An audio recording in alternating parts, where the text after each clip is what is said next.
Cerita ini adalah adaptasi dari kisah nyata yang dialami oleh Rian saat mendaki Gunung Arjuno yang dikirim ke email kami.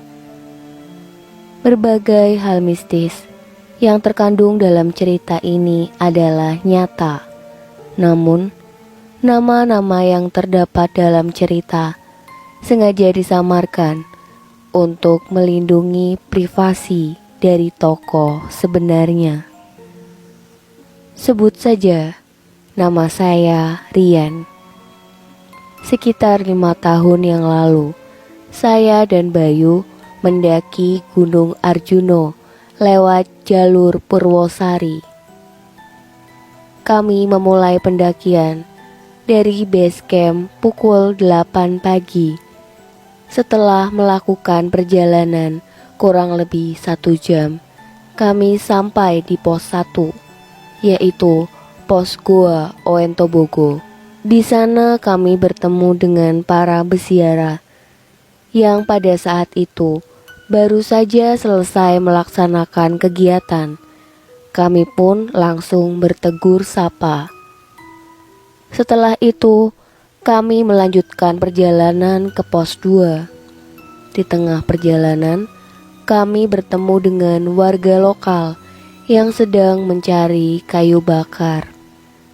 Kami pun kembali bertegur sapa, dan di tengah pembicaraan, orang tersebut memperingatkan kepada kami bahwa jangan memakai baju merah di sini. Dia bercerita bahwa di Gunung Arjuno ada pantangan, dilarang memakai pakaian berwarna merah. Seketika saya pun langsung ganti baju dan melanjutkan perjalanan. Yang kami merasa agak aneh di sini, setelah beberapa menit berjalan, kami menengok lagi ke belakang. Namun, sudah tidak ada orang tersebut. Padahal mungkin baru sekitar 2 menit dari awal lokasi bertemu. Kami pun positive thinking, karena pada saat itu masih sekitar pukul 10 pagi. Jadi tidak ada rasa takut atau semacamnya. Akhirnya setelah perjalanan kurang lebih 90 menit, kami pun sampai di pos 2, Tampuwono. Di sana ada beberapa pondok kecil, dan di sana kami kembali bertemu peziarah yang berjumlah 5 orang. Di sana kami beristirahat dan mencoba berbincang dengan para peziarah. Beberapa meter dari pondok-pondok tersebut terdapat petilasan Eyang Abiasa dan sebuah sendang yang cukup membuat bulu kuduk kami merinding, yaitu sendang Dewi Kunti. Di sendang tersebut ada kain putih yang melingkar menutupi sendang. Di sana kami membasuh muka dan merasakan air sendang yang sangat segar. Setelah membasuh muka, kami pun kembali ke pondok yang terdapat beberapa peziarah tersebut. Seseorang pemimpin peziarah tersebut menanyakan sesuatu kepada kami. "Kenapa kalian lewat jalur sini?" Belum sempat kami menjawab pertanyaan tersebut, orang itu kembali menyampaikan sesuatu. "Hati-hati, di jalur sini memang medannya berat, tetapi lebih berat gaibnya." Di situ saya sempat berpikir macam-macam. Kemudian langsung kami izin pamit untuk melanjutkan perjalanan. Kurang lebih 15-20 menit kami sampai di pos 3, yaitu pos Eyang Sakri. Di sana terdapat sebuah bangunan kecil yang berwarna hijau dari kayu, namun terkunci rapat. Info yang saya dapat di sana terdapat makam. Kemudian kami pun kembali melanjutkan perjalanan, kurang lebih sekitar 2 jam. Dan akhirnya kami sampai di pos 4, yaitu pos petilasan Eyang Semar. Oh ya, dari blog yang saya baca, di sini adalah salah satu area yang paling angker di Gunung Arjuno. Untung pada saat kami sampai di sana masih pukul 2 siang, jadi masih terang. Di sana terdapat satu pondok kecil yang cukup rapuh tanpa pintu. Dan di sana kami melihat 2 orang pendaki. Langsung saya menyapanya dan mencoba berbincang. Saya berkata, "Mas, mau naik apa mau turun?" Lalu salah seorang dari mereka menjawab, "Tadi sudah naik, tapi di tengah perjalanan gak ada matahari, jadi kami turun lagi." Di sana saya dan teman saya Bayu mencoba berpikir apa yang dimaksud orang tersebut tanpa menanyakan.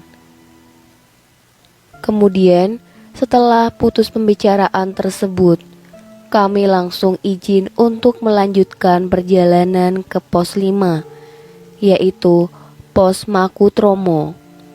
Perjalanan menuju pos 5 cukup menguras fisik kami karena medannya cukup curam.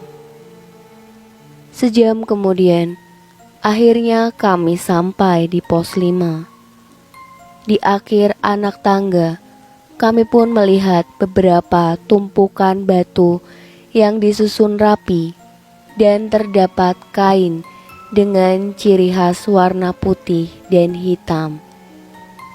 Di sana kembali kami bertemu dengan peziarah, tetapi jumlahnya cukup banyak, kurang lebih 12 orang. Kami ditawari makanan dan minuman sembari istirahat. Di tempat tersebut, kami mencoba berdiskusi dan mereka menyarankan untuk mengisi penuh botol-botol yang kami bawa, karena di pos tersebut merupakan pos yang terdapat sumber mata air terakhir. Beberapa saat setelah kami mengisi air, kami tidak lupa berterima kasih dan meminta izin untuk melanjutkan perjalanan. Perjalanan ke pos 6 pun dilanjutkan. Sepanjang perjalanan, kami harus melewati beberapa anak tangga yang kanan kirinya terdapat batu pahatan dan patung-patung yang sudah berusia ratusan tahun. Setelah sampai di pos 6, tanpa istirahat, kami melanjutkan perjalanan menuju pos terakhir. Di sana kami mencoba istirahat dan meregangkan kaki kami. Oh iya, saat kami sampai di pos Jawa Dwipa, waktu saat itu sudah hampir maghrib, sekitar jam 5 sore. Pada saat kami sedang istirahat, hujan pun turun, disertai angin yang lumayan kencang. Akhirnya, kami memutuskan untuk membangun tenda di sini dan istirahat. Singkat cerita, sekitar jam 11 malam, saya terbangun karena ingin buang air kecil. Pada saat saya keluar dari tenda, saya melihat orang memakai jas hujan lagi berdiri. Langsung saya pun bergegas nyamperin orang itu. Dan pada saat saya menyalakan headlamp, saya senterkan ke orang itu sambil bilang, "Mas, mas." Tapi gak ada jawaban. Lalu ketika sudah dekat, saya arahkan senter saya ke muka orang itu.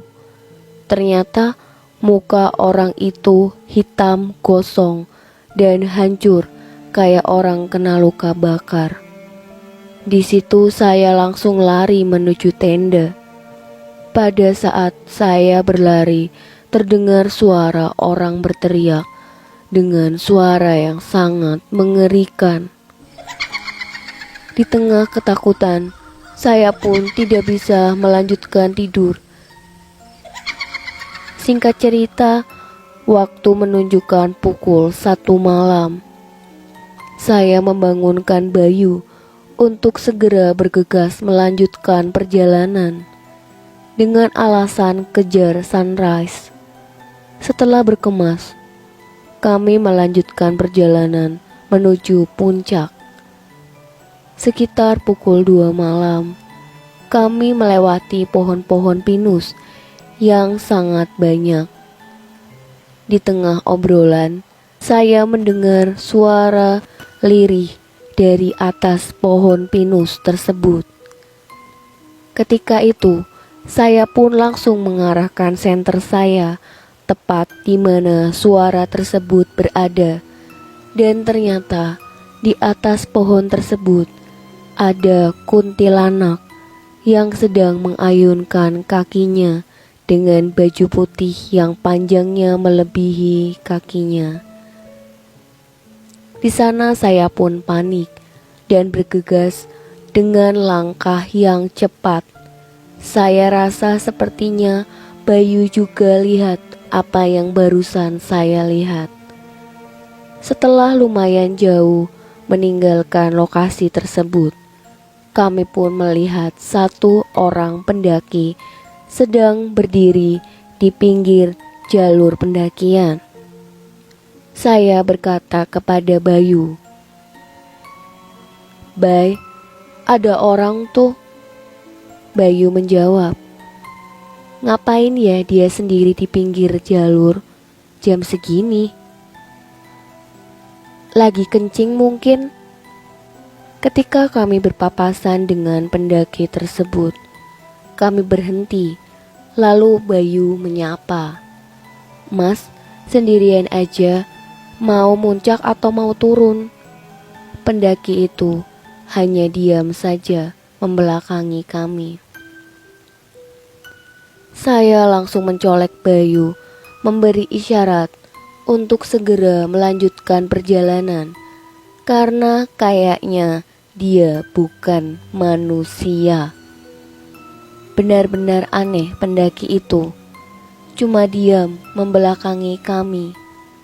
Bayu yang kayaknya menyadari kalau pendaki itu bukan manusia, langsung bergegas jalan. Saya pun langsung mengikutinya. Di tengah perjalanan terdengar langkah kaki di belakang kami. Jujur waktu itu saya nggak berani menengok ke belakang, apalagi saya jalan di paling belakang saat itu.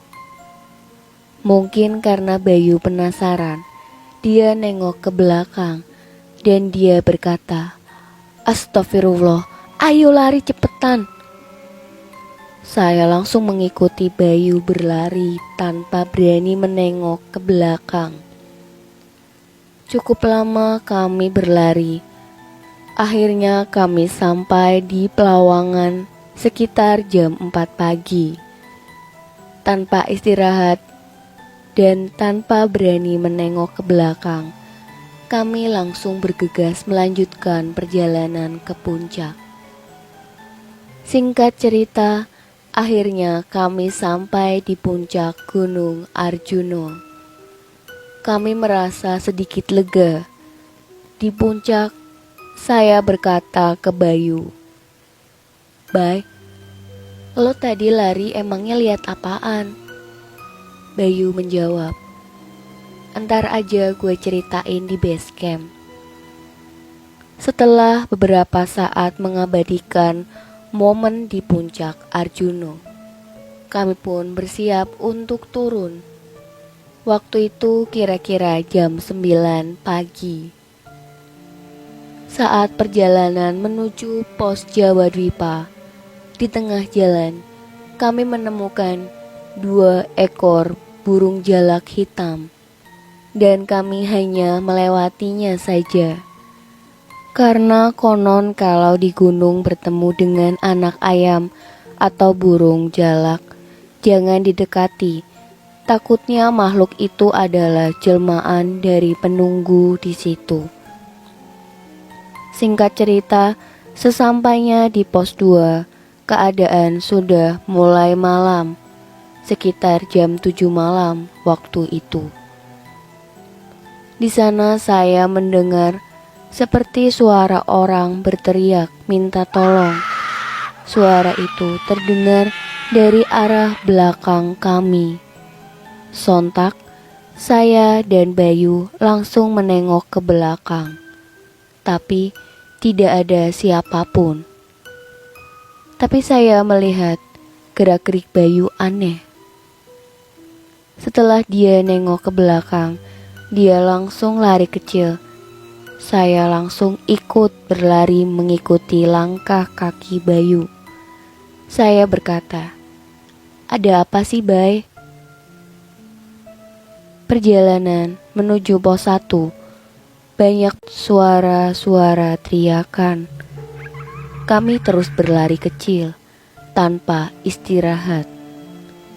Sesampainya di pos 1, saya udah gak kuat buat jalan. Saya berkata, "Bay, istirahat dulu." Bayu hanya diam sambil nunduk. Mukanya pucat banget, kayak orang ketakutan. Saya bertanya lagi kepada Bayu, "Bay, lu gak apa-apa kan?" Bayu menjawab, "Iya, gue gak apa-apa." Sekitar 10 menit kami istirahat. Lalu kami mulai jalan lagi. Sesampainya di base camp, kami langsung makan dan ngopi. Bayu cerita, katanya setelah kita bertemu pendaki aneh di jalur arah puncak, pendaki itu ngikutin kami, makanya Bayu lari. Kata Bayu, pendaki itu mukanya hancur, bajunya udah robek-robek. Dalam hati saya berkata, untung aja gue gak nengok ke belakang waktu itu. Oh ya, pas di pos 2, pas ada teriakan minta tolong, Bayu melihat pendaki itu lagi di belakang kami. Makanya dia langsung jalannya cepet banget. Padahal saya juga nengok ke belakang, tapi saya gak lihat sosok pendaki itu. Itulah kisah mistis yang dialami oleh Rian dan Bayu di Gunung Arjuno via Purwosari yang dikirim ke email kami.